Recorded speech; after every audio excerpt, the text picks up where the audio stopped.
Hello and welcome to the first Pokemon Origins video on my own channel, The One Integral. I will be doing these videos fairly often, one a week hopefully, and obviously you need to subscribe just to make sure you don't miss any of these, and obviously you can check out my other videos while you're at it. So in this episode we're going to be looking at Caterpie, Metapod and Butterfree, so we'll get started, shall we? So, Caterpie is the worm Pokemon. Its Japanese name is the same as its English name. It is number 10 in the national dex and is 0.3 meters tall or 1 foot and weighs 2.9 kilograms or 6.4 pounds. It is a bug Pokemon from Generation 1. Its design is serpentine-like, resembling a green caterpillar, and it has yellow ring-shaped markings down the side of its body. It also has a bright red antenna on its head, which is an osmeterium, a organ exclusive to swallowtail caterpillars, and it also has large eye markings around, its eyes. It is a stylized caterpillar, most resembling the eastern tiger swallowtail caterpillar. Its gender differences, there are none, so nothing to talk about there, and its shiny form is golden in colour, and that's the only change. Pokédex entries tell us that it releases a stench from this antenna, much like real-life swallowtail caterpillars, and that its feet are tipped with suction pads, and that it grows by shedding its skin.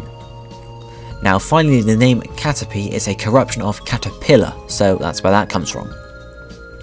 Moving on now to Metapod, its Japanese name is Trancell, and it is the Cocoon Pokemon. It is number 11 in the national dex, and stands at 0.7 meters tall or 2 foot 4 inches, and weighs 9.9 kilograms or 21.8 pounds.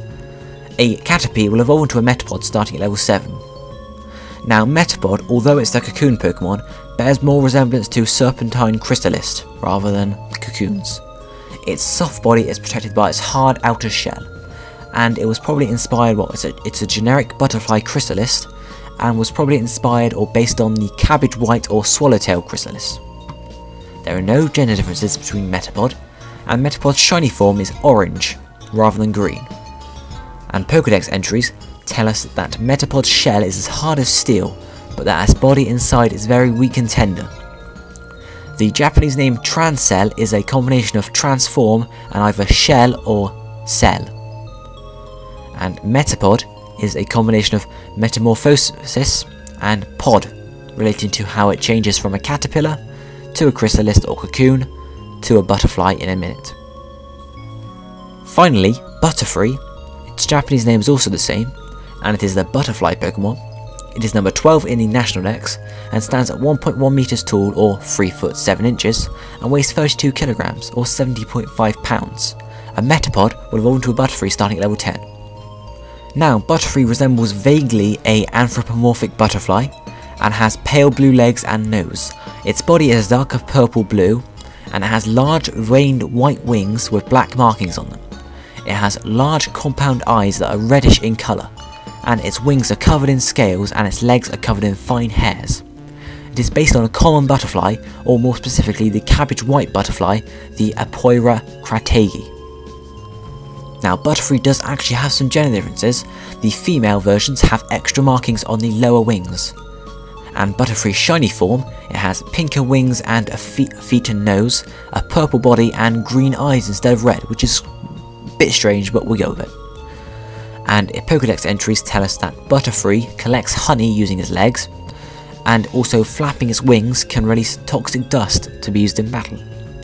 The name Butterfree is a combination of butterfly and free, free coming from the fact that it's kind of been trapped on the land for its whole evolution stage until Butterfree, as Caterpie and Metapod cannot fly, but now it's a butterfly, it's free, so it's Butterfree. Now looking at some size comparisons, we can see that Butterfree is quite large in size compared to normal butterflies, obviously, and they're all really big really compared to real life, caterpillars and butterflies. You wouldn't see these in real life, and if you did, you'd probably be pretty scared, so they're quite big compared to what we used to. And finally, looking at some sprites here, we can see that Caterpie, like most green, red and blue sprites, they are quite strange. You wouldn't really see a Caterpie there. You could, but not as obvious now. But obviously yellow getting a lot better and kind of fitting into the role in gold, silver and crystal, and by the time we get to Generation 3, obviously settling right in there. So that's all that's really to say for Caterpie now. Moving on now to Metapod. Again, well, the green sprite is actually pretty good for Metapod, whereas the red-blue sprite I don't like as much because it seems kind of warped. The yellow, pretty much what Metapod looks like now and continues to look like. The Generation 3 sprites are a bit strange because they show it kind of led down on its face rather than standing up like the other ones. And obviously by the time we get to Generation 4 and Generation 5, it's standing up like we're used to. And finally, looking at Butterfree sprites, we can see in Generation 1 it was pretty good. The sprite was pretty good. We can see it's a Butterfree there quite easily. And obviously in Generation 2 it solidified its design, and Generation 3 kind of it's got smaller wings, I think. Generation 4 goes back to its bigger sort of wings, and obviously carries that through to Generation 5. So, thank you for watching this first Pokemon Origins episode on my channel. I would like to remind you to subscribe so you don't miss any more of these kind of extra videos, and of course don't forget to leave a like and a comment down below. Thank you for watching guys, I'll see you next time, goodbye.